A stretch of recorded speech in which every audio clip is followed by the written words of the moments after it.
দিল্লিতে নাশকতার ছকের বড় খবর। দিল্লি জুড়ে খালিস্তানি নাশকতার ছক, দিল্লি জুড়ে বিস্ফোরণের হুমকি। দিল্লি হাইকোর্ট সহ 6টি জায়গায় বিস্ফোরণের হুমকি।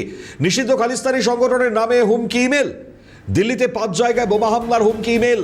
আইজিআই বিমানবন্দর, দিল্লির ক্যান্টনমেন্ট সহ 6টি জায়গায় হুমকির খবর সামনে আসছে।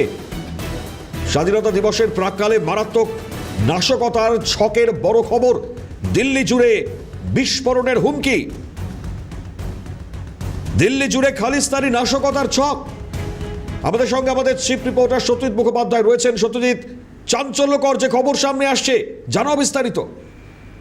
হ্যাঁ, একদমই যে ছবিটা সামনে আসলে যে 15 অগস্টের আগে দিল্লি জুড়ে বিস্ফোরণের একদম সিরিয়াল ব্লাস্টের হুমকি দেওয়া হয়েছে এবং সেই হুমকি এভাবে দেওয়া হয়েছে যে খালিস্তানি যে জঙ্গি সংগঠন, নিষিদ্ধ সংগঠন, তাদের তরফেই এই মেল এসছে, বিভিন্ন অংশে এসছে এবং ব্লাস্ট দিল্লি হাইকোর্ট এই মিশনকে সামনে রেখে এই মেলটি বিভিন্ন অংশে এসছে।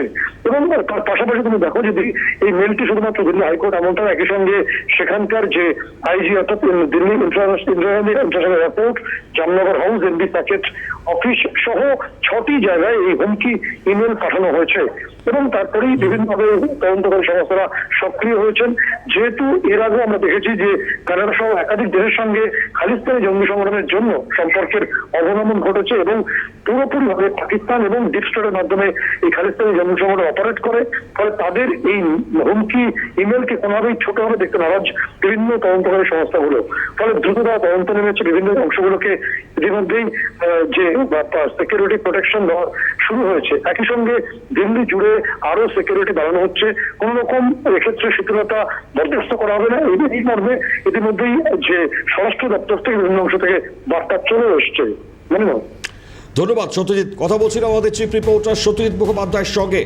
চাঞ্চল্যকর খবর যে খবর সামনে আসছে, দিল্লি জুড়ে খালিস্তানি নাশকতার ছক।